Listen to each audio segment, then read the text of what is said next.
Este programa tem o apoio cultural do Colégio Progresso.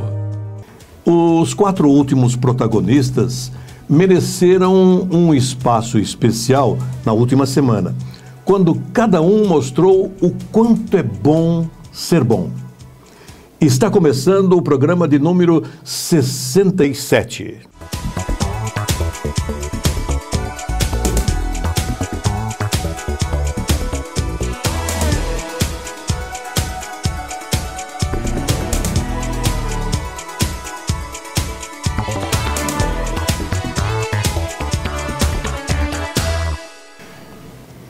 Edinho Silva, sociólogo, presidente do PT no estado de São Paulo, deputado estadual e professor universitário. Ele vai ser focalizado hoje numa entrevista especial, falando sobre o seu mandato e de assuntos que mereceram a sua melhor energia no ano de 2012.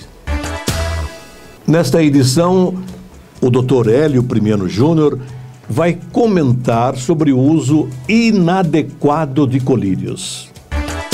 Ser primeiro lugar do Enem, para nós, é coroar o trabalho de anos e anos que vem sendo desenvolvido, desde a educação infantil, passando pelo ensino fundamental e culminando no ensino médio.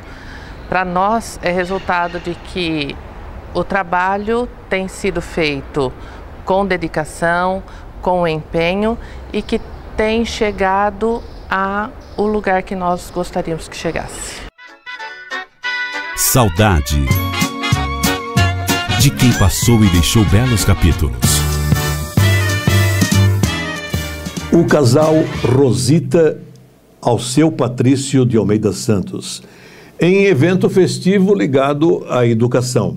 A professora Rosita lecionou por muito tempo e se aposentou na Escola Estadual Dorival Alves, na Vila Xavier. Ainda jovem, deixou o nosso mundo. Rosita, como professora, ela foi marcante e, como ser humano, mostrou a generosidade do seu coração. A Rosita, que foi esposa do jornalista Alceu Patrício de Almeida Santos, deixou o nosso mundo, como dissemos, muito cedo. E a gente tem que apenas dizer até qualquer dia. Dentro de meio minuto, nós vamos focalizar os principais temas que mereceram o trabalho do deputado Edinho Silva.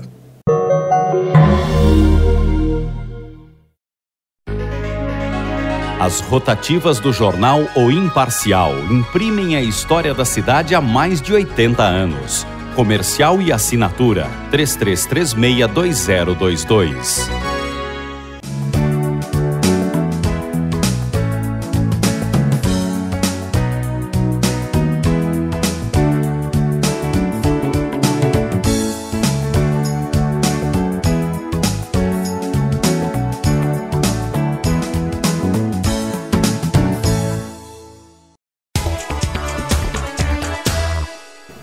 Eu queria perguntar para o deputado Edinho Silva, considerando a votação e esse trabalho diferenciado de qualidade que é realizado para a população da região central, né, do estado de São Paulo, eu queria indagar do deputado Edinho Silva por que não se candidata a deputado federal. Olha, Polese, esse ano de 2013 está sendo e deve ser um ano de muitas definições na política. Eu acredito em definições na política local de Araraquara e também na política estadual, na política nacional. Você sabe que eu tinha uma tarefa e tenho uma tarefa ainda, porque eu tenho mais 2 anos de mandato, que era conduzir a presidência do PT, que é um espaço político importantíssimo e que trouxe muitos benefícios para a nossa cidade. Eu ter respaldo político, né, e ter interlocução na política, que graças a Deus eu tive e tenho. Então não fazia sentido eu sair candidato a deputado que não fosse estadual, para eu poder, inclusive, conciliar as minhas atividades. Eu moro em Araraquara, minha família está aqui, a Andréia jamais vai querer sair daqui, meus filhos estão aqui, eu não quero mudar de Araraquara nunca. Imagina a loucura que seria eu morando, eu ficando 3, 4 dias em Brasília, eu tendo que vir para São Paulo para cuidar, despachar no PT, e morando em Araraquara, que é onde todo final de semana eu volto, eu estou aqui, e tenho agendas aqui, né? As pessoas, quando você vem para a região, eu não venho para descansar, eu venho e trabalho muito, eu atendo prefeitos, atendo lideranças na nossa cidade, participo de eventos. Então, você espreme ali para sobrar um tempo para a família, para eu poder ficar com o André e com os filhos. Então, eu não conseguiria ser deputado federal, sendo presidente do PT. Eu entrego a presença do PT agora, esse ano, em novembro, né? Novembro de 2013, acaba o meu mandato. O PT só pode ser reconduzido uma vez, né? Eu já fui reconduzido, né? Eu tive meu primeiro mandato de 2007 a 2009, agora de 2010 a 2013. Então, eu, evidentemente, que fico sem essa incumbência, esse encargo, eu fico com mais liberdade para decidir se o melhor para a nossa cidade, para a nossa região, é eu ser candidato a deputado federal ou não. A tendência é que eu seja, né? A tendência é que eu dispute nas próximas eleições uma cadeira para deputado federal e, evidentemente, tente representar a nossa cidade, a nossa região na Câmara dos Deputados. Mas isso tem que ser conversado, tem que ser dialogado, né? Eu tenho por hábito na política conversar bastante, não faz parte da minha cultura política e trajetória tomar medidas de afogadilho, né? Sou contra medidas de afogadilho, inclusive, né? Acho que as medidas de afogadilho geralmente são desastrosas. Então eu quero conversar com muita gente, quero conversar com as lideranças da cidade, quero dialogar, né, com a cidade, com a região, para saber se o melhor de fato é eu disputar uma cadeira na Câmara dos Deputados. Na educação infantil é onde começa, onde as crianças entram, é o primeiro contato de socialização das crianças. Por quê? Elas estão somente na família. A partir do momento que elas entram na escola, na educação infantil, é que conhece o mundo de uma forma diferente. Por isso, a grande necessidade de carinho, de atenção e de uma dedicação especial com a educação infantil. No ensino fundamental 1, as crianças já passam a ter a aprendizagem mais focada, mais específica, mas ainda respeitando a idade. E esse é o nosso cuidado, fazer com que a criança na sua faixa etária seja respeitada, seja valorizada e que esse aprendizado aconteça de forma leve, de forma prazerosa. O PRA, partido da região de Araraquara, ele acolhe os agentes políticos que, independentemente da sigla partidária, unem-se, somam esforços para defender o interesse da região. É legítima essa ação que visa inibir outras candidaturas, as quais, em número grande, só dividem o colégio eleitoral e faz a região ter quase um vencedor. O povo fica sem representante e isso nós já vimos que não é bom. Por isso a dobradinha Edinho Silva para federal e Roberto Massafera para estadual representa o interesse maior de toda a população da região central do estado de São Paulo. É difícil Araraquara sozinha eleger um deputado federal, por nenhum partido, né? Por mais que as pessoas façam contas de que tem partido que elege com uma votação menor, é muito difícil. Então, tem que ser uma articulação de Araraquara, uma articulação regional, e você tem que buscar votos, muitas vezes, em outras regiões do estado, né? Porque só Araraquara é muito difícil ela eleger sozinha um deputado federal, a linha de corte é muito alta. Nós teríamos aí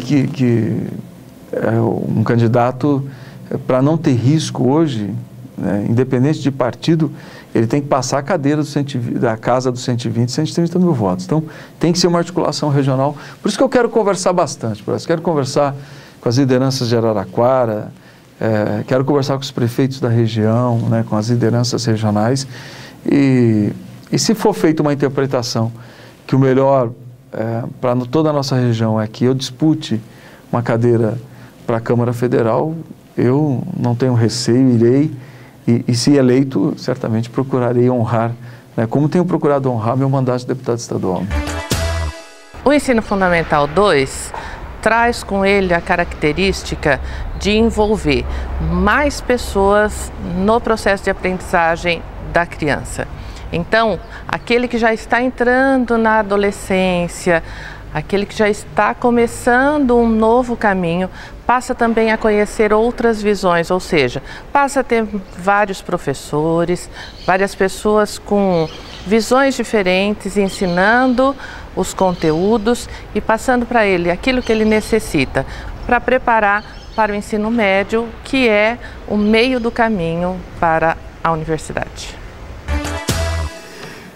Quando a ideia de se votar em poucos candidatos ganhou corpo, algumas pessoas, e isso é plenamente justificável, rotularam de antidemocrático, de utópico, mas tratou-se, na verdade, de um voto distrital misto, que Araraquara mostrou que é positivo e saiu na frente.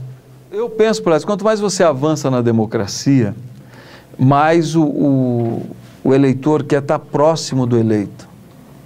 Então, a tendência de você ter uma regionalização do voto é muito forte. Isso não é só no Brasil.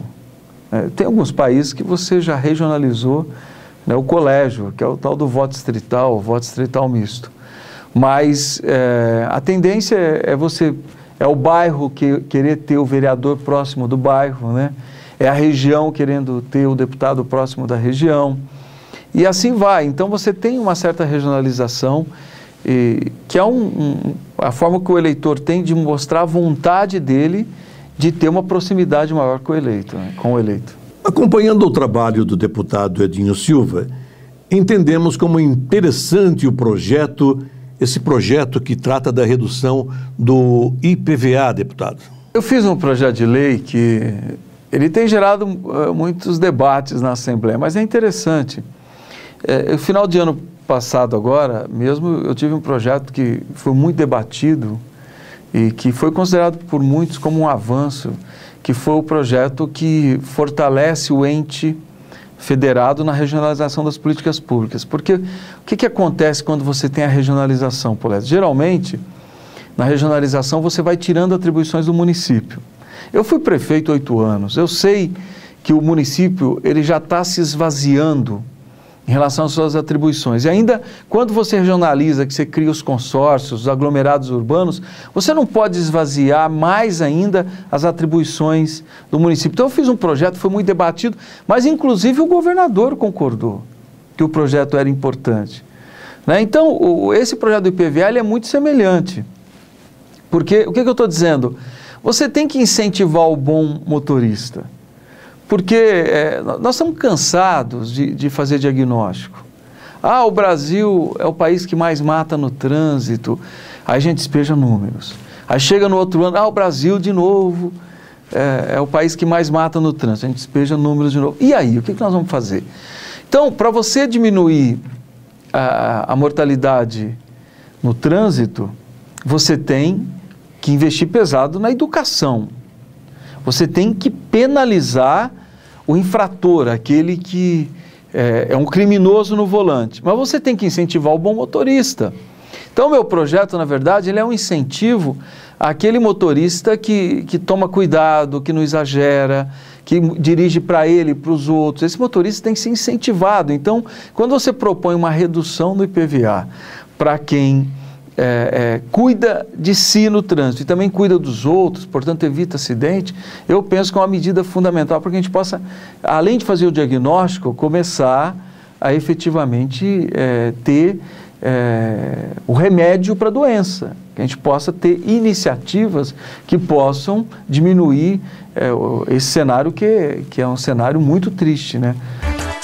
Nós temos algumas séries que nós temos ainda vagas, muitas das séries as vagas já estão completas, mas nós estamos aqui ainda fazendo inscrições. Falando-se em ferrovia, testemunhamos a morosidade das obras do novo contorno. Esses dormentes, deputado Edinho, vão ficar aí até quando? Polésio, eu tive com a presidenta Dilma e ela, a hora que eu fui conversar com ela, né, eu falei, presidenta, eu quero conversar com a senhora sobre o contorno ferroviário. Ela na hora chamou o ministro Paulo Passos e falou, ela chamou ele de Paulinho, falou, Paulinho, venha cá, que esse tema do Edinho eu quero que você explique a ele e a mim. Porque ela também está indignada. Essa obra, claro, é uma obra importantíssima, jamais Araraquara faria uma obra desse vulto, né? São 140 milhões de reais, dinheiro a fundo perdido, portanto, dinheiro que Araraquara não está gastando um centavo sequer, para ter a obra dos seus sonhos, né? Claro, a hora que nós entregarmos essa obra, nós vamos sonhar outras obras importantes, mas essa hoje é a obra porque ela muda a geografia da cidade de Araraquara, ela já está incentivando, né, o novo contorno ferroviário já está incentivando grandes investimentos a estarem vindo para a nossa cidade. Nós tivemos, né, a Bado Logística, que chegou por conta desse contorno ferroviário. Nós tivemos agora o anúncio da Rondon, também é um investimento importantíssimo por conta do novo contorno ferroviário. O centro de distribuição da Votorantim também é uma obra que só veio para Araraquara, né? O investimento só veio para Araraquara por conta do novo contorno ferroviário.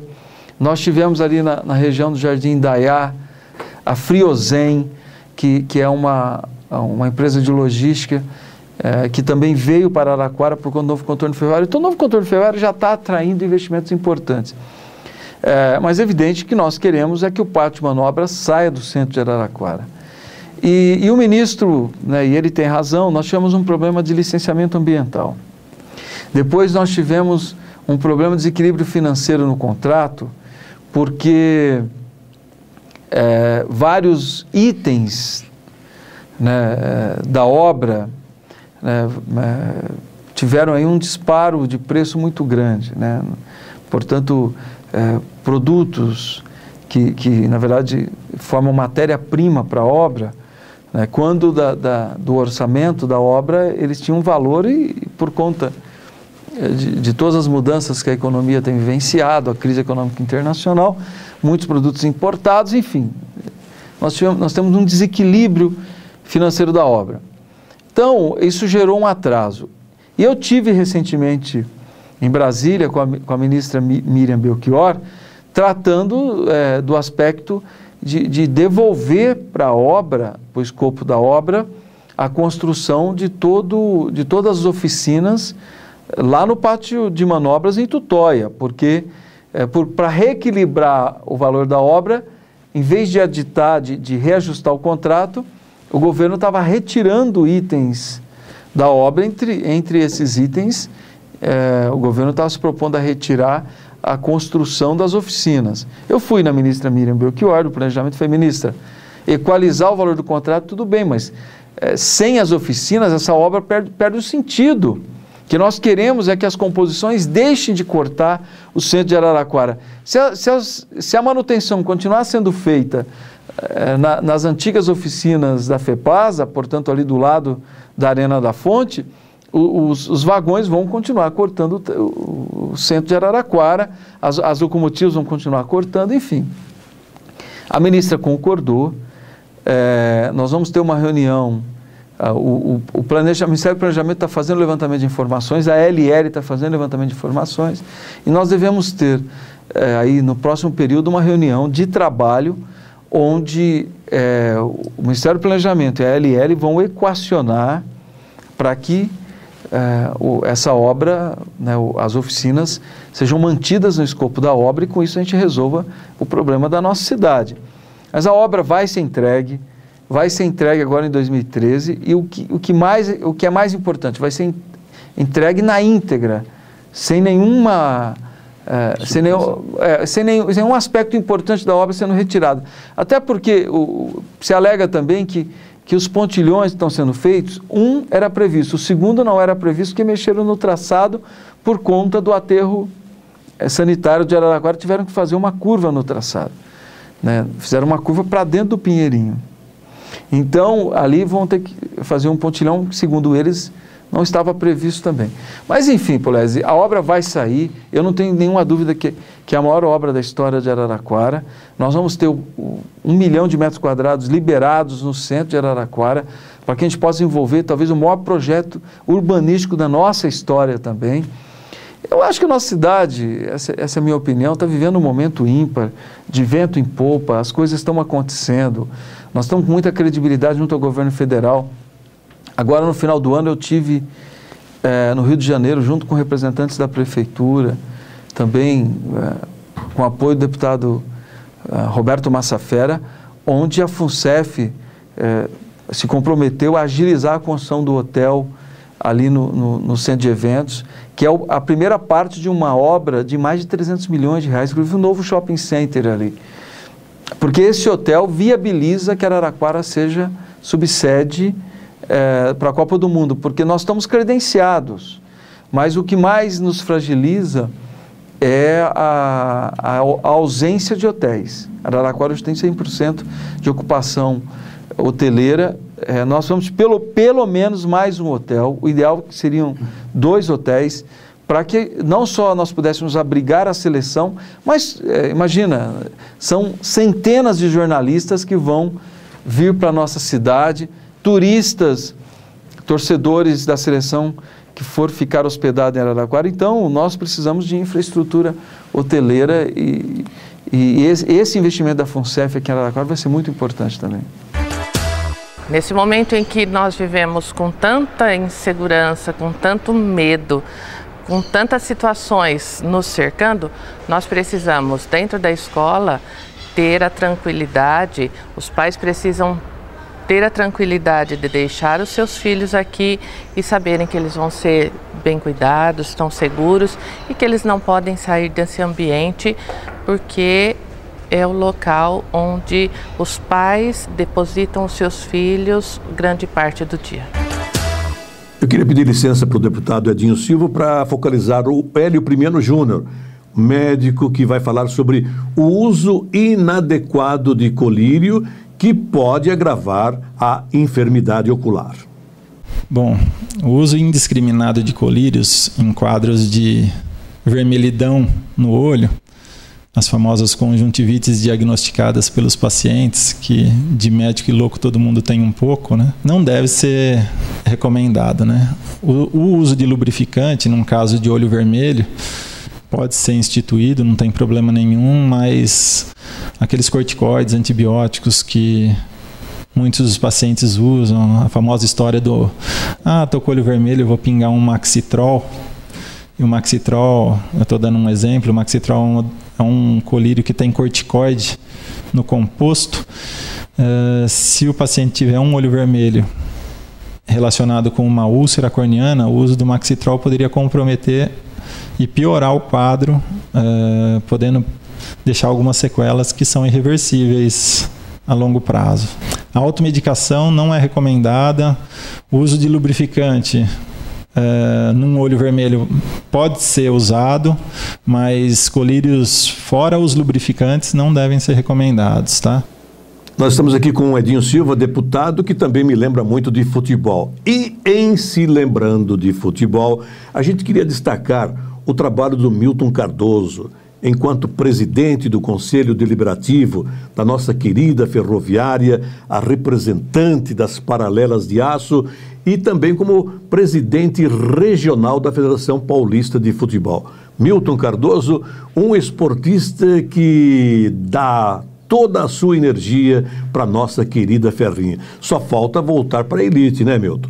Bom, o trabalho que está sendo feito pelo deputado Edinho Silva, ele nos dá a ideia de que Araraquara efetivamente é muito feliz em ter agentes políticos que se unem exatamente para poder a região ter voz ativa, para que a sua luta obtenha a vitória. Participam dessa empreitada, fora o Edinho, o Roberto Massafera, o Marcelo Barbieri, o Dimas Ramalho.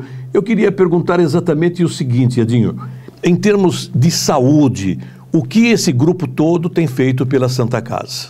Olha, Polese, nós temos que debater esse assunto. Eu acho que, de fato, ele é sério, porque nós precisamos reajustar os procedimentos médicos.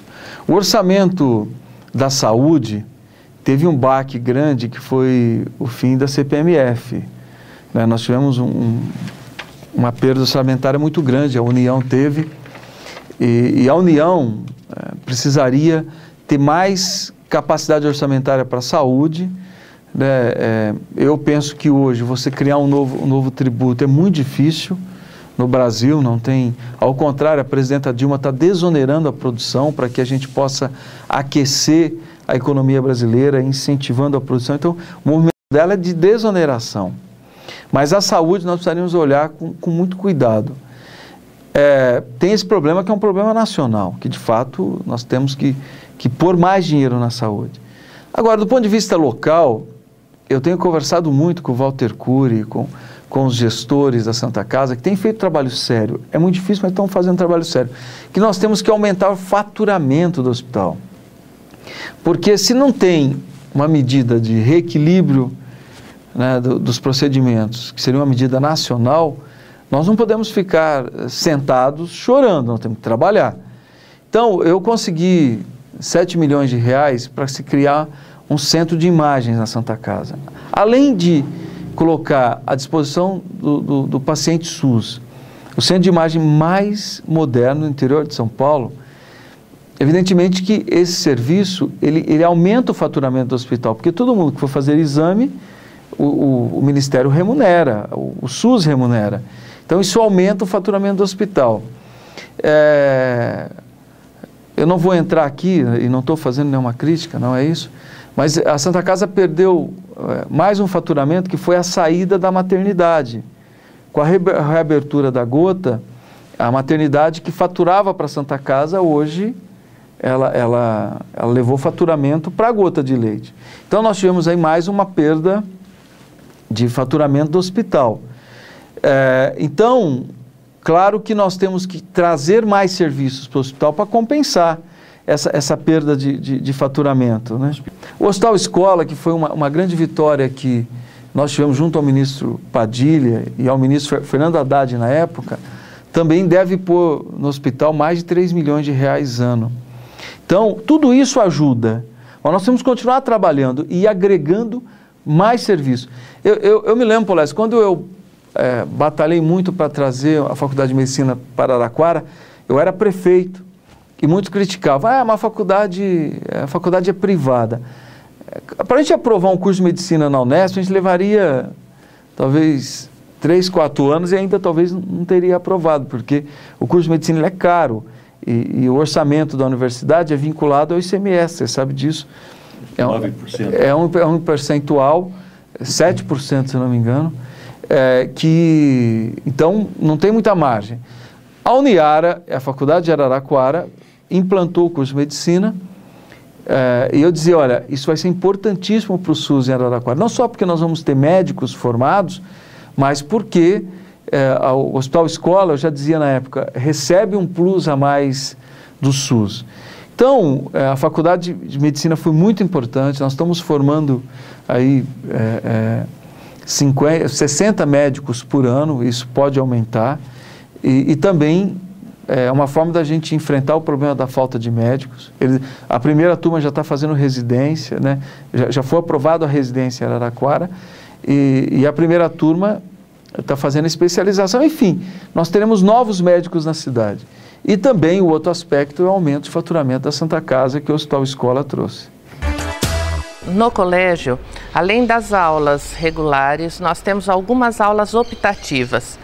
O que são essas aulas optativas? São aulas extra-período em que nós damos a oportunidade dos alunos de fazerem atividades diferentes. Então, como aulas optativas, nós temos flauta, coral, dança, teatro, xadrez, futebol e o vôlei a partir do 5º ano. Então, já desde o 5º ano, os alunos são convidados a participarem dessas aulas optativas e aí são feitos os treinos. Por isso, a dedicação dos professores e a dedicação dos alunos faz com que os jogos tenham esses resultados. Ser campeão não aumenta o custo da escola. E nós procuramos, nesses 89 anos do colégio, desenvolver um trabalho de alta qualidade. Os resultados só vêm mostrar que o nosso trabalho tem sido desenvolvido com qualidade. Nós estamos vivendo de novo uma crise na citricultura.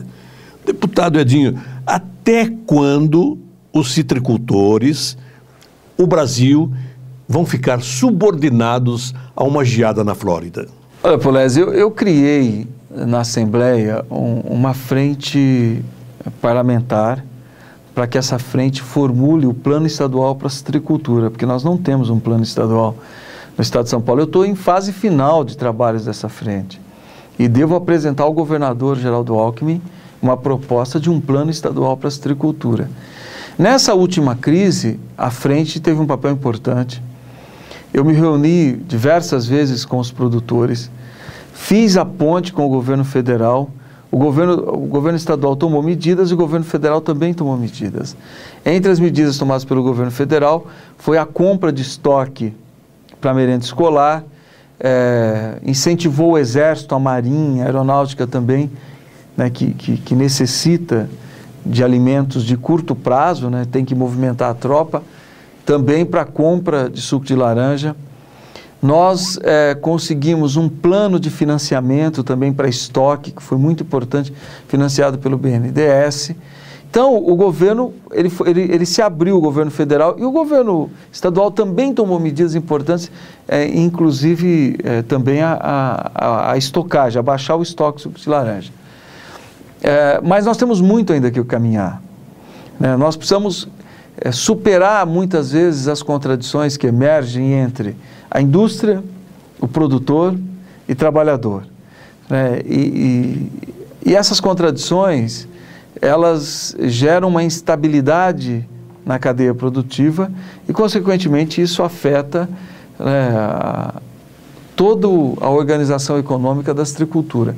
Eu estou muito otimista que esse plano vai colaborar muito em medidas que o governo de São Paulo possa tomar, no sentido que a gente possa superar definitivamente, né, a crise da citricultura. Eu defendo o Concessitos, que é um conselho permanente que coloque na mesa a indústria, produtores, trabalhadores e governo, para que a gente possa fazer mesas de negociação, não só durante a crise, mas mesas permanentes, para que essas mesas sejam um espaço de formulação, né, de medidas que evitem viver o que nós vivemos esse ano. Esse ano foi muito difícil, foi um ano talvez um dos piores das últimas décadas para a citricultura em São Paulo. O deputado Edinho Silva está assinando no nosso quadro, o quadro de protagonista da história.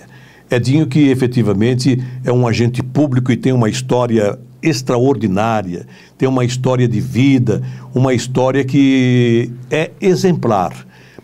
Vereador, prefeito, deputado, presidente do PT no estado de São Paulo. Efetivamente uma beleza esse trabalho que o nobre agente político realiza. Enobrece a classe política. Foi um prazer enorme ter o deputado Edinho Silva na nossa programação de protagonista da história. Por outro lado, a gente queria mais uma vez, e com o coração aberto, agradecer a Deus por abençoar este trabalho. É um trabalho importante para as gerações que estão chegando. Obrigado, Senhor, e para você, telespectador, para você, telespectadora, pelo carinho. Muito obrigado de verdade. E até a semana que vem.